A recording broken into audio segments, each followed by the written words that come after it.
Lara Hope is known as the queen of roots, rock and roll and rockabilly twang. She is a pioneer not only in her music, but in the way in which she approaches the music industry. She chooses compassion and kindness over ego and says, "We say it concisely, show up on time and be nice. Be nice to the booker, be nice to the sound person, be nice to the bartender, and be nice to the other bands on the bill. That's the most important thing you can do." Thank you so much for coming in, Lara. It's such a thrill to have you here. You're very welcome. I'm flattered that you asked me to come in. Tell me about your life in the music business so far. You were born in Long Island. I was.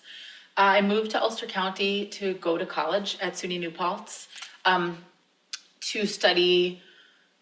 I wanted to study music business. That wasn't an option for me there, so I studied some music classes and some journalism and communication classes and kind of just tried to piece it together. I graduated with a degree in public relations and journalism, which I do think has helped me in my years of being a self-managed band. Mm-hmm. For about the past 10 years, I've played music full-time, and it's been quite the journey. Yeah, risky, huh?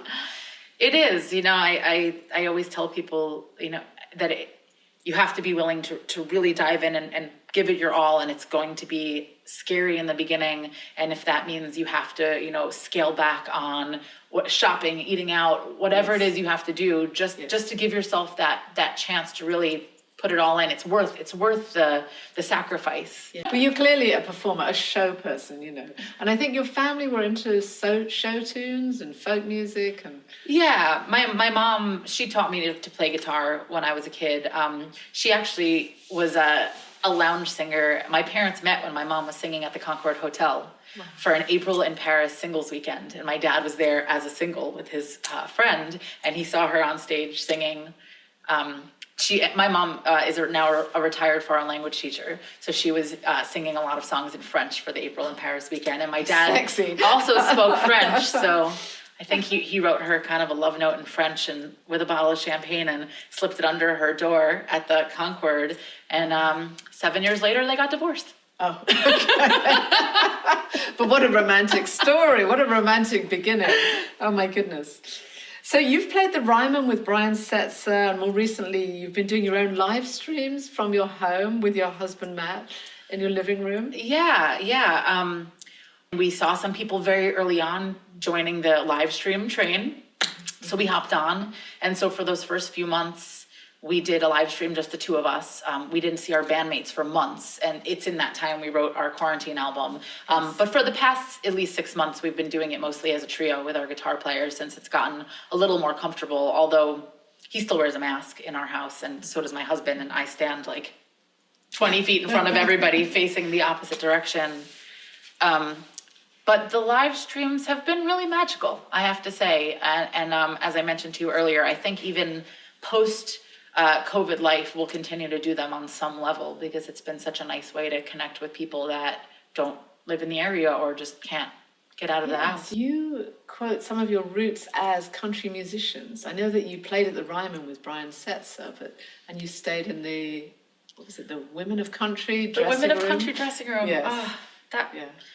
I would have to say that is my favorite show memory of my life.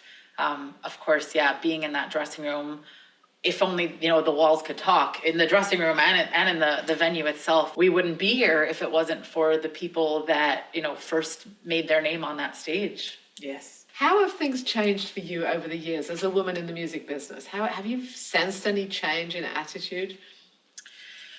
In some ways, yes. In some ways, I look forward to there being further change. But I have seen some festival bookers and promoters in the past couple of years that have made more of an effort to make sure that there are more females on the bills, and that it's not so much of a novelty, because that has been a lot in the past. And this hasn't happened to me personally, but I've had a friend tell me that, they've applied to a festival and the booker has said, well, I already have my 4 women on the festival. Like, I've kind of met my quota of female performers, and so I do think that that's coming to light more and people are making more of an effort. Last year we played an event in Florida, and I was so pleased when I met the booker who told me that it was at a casino, he said every event that he books there, he makes sure has 50% female-fronted bands. Great. I hope more of that why happens. not? You know, I mean, we're 51%. Why wouldn't it? The music business has always been a place where men have called the shots and women have had to provide the sex appeal. And that's changed over the years, and now you have some very sexual women that are kind of using it to give them power. But it's also, to me, it seems to be a disadvantage. Have you ever felt that? Have you ever felt that that was something you needed to consider? Of course, I think it's inevitable, and you can't get away from sex appeal in music and in movies, and in all forms of media.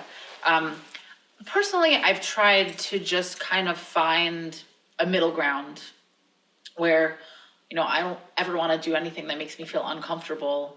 I also, of course, want to be respected for my art and not for my breasts. It's been nice seeing women in the media and the music specifically that have gone out of their way to make sure that all body types are embraced lately. Women like Lizzo, and I've seen how much it's empowered people in my life, and that I'm very happy, and I hope that continues.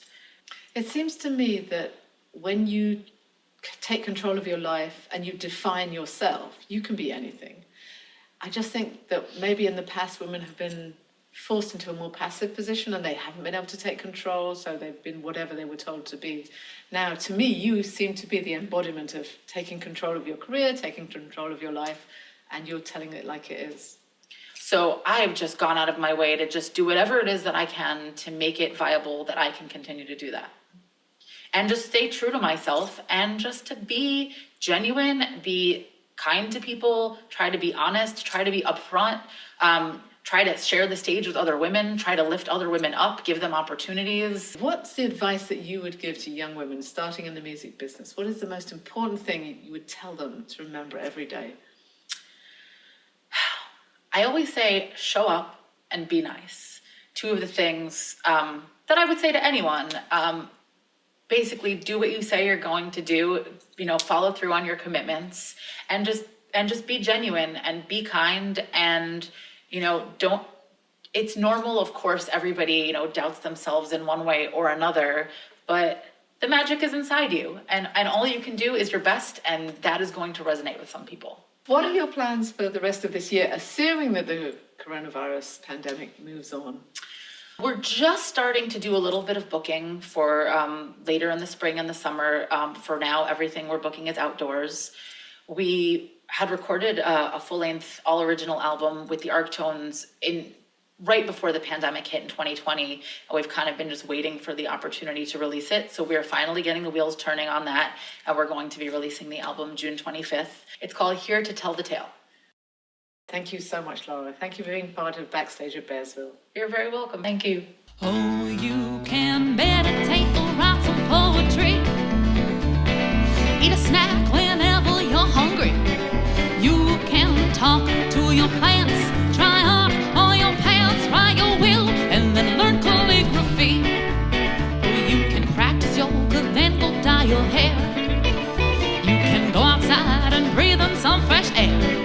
You can knit or crochet, maybe